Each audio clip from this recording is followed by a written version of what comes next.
ces nouvelles technologies, l'expérience utilisateur dans un monde virtuel, digital. Les rendez-vous de la tech avec CDC Informatique.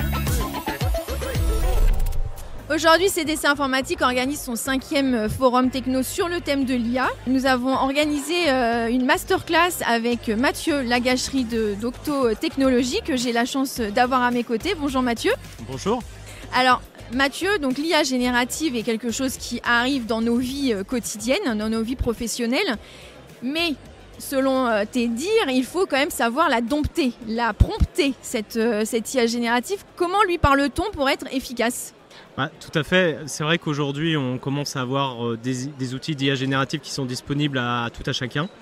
Mais au final, au-delà de l'interaction qu'on peut avoir en mode discussion, un peu chatbot, on peut exploiter et aller beaucoup plus loin en apprenant à construire des prompts qui sont pertinents pour répondre par exemple à des problématiques données. Par exemple, là, dans la masterclass, là, je donne un exemple pour construire un assistant qui aide, par exemple, des familles sur du recyclage de matériaux. Finalement, si on est juste sur de la discussion avec un ChatGPT ou d'autres outils de GenAI, finalement, on va avoir une discussion en flux qui va être difficile à interpréter, où on va avoir, ça va être difficile d'avoir quelque chose de synthétique, de concis.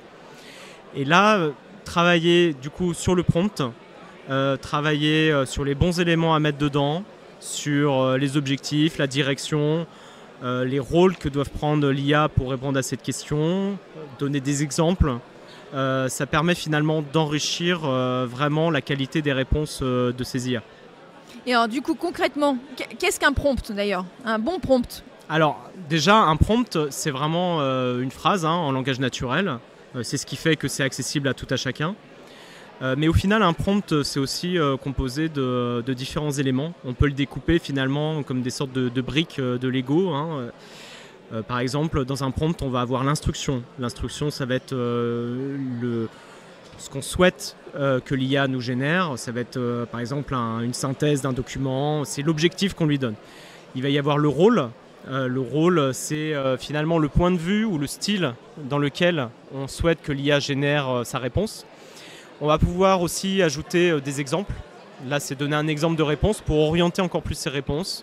Et puis, bien sûr, ensuite, on peut travailler sur le format de sortie pour que, par exemple, le format de sortie de discussion avec cette IA soit dans un format JSON pour que ça puisse être traité automatiquement derrière.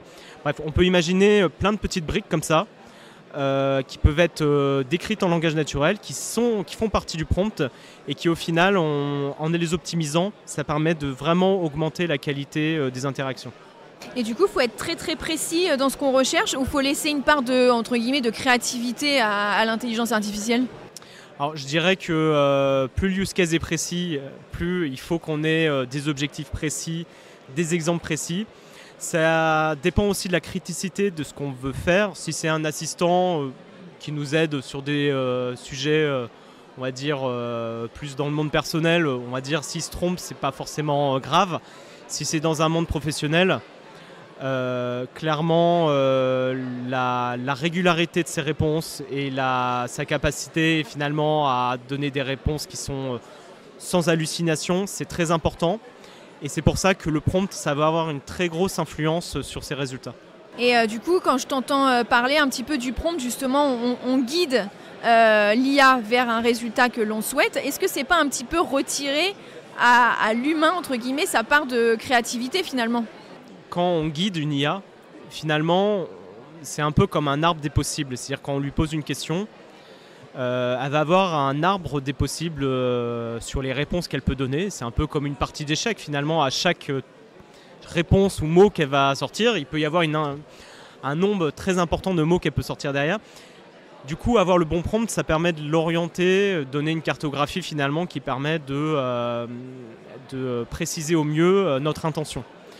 Donc je dirais que sur du prompt engineering comme on a fait aujourd'hui, l'idée, c'est pas forcément que l'IA soit créative, c'est plutôt qu'elle ait des réponses les plus précises possibles par rapport à notre question.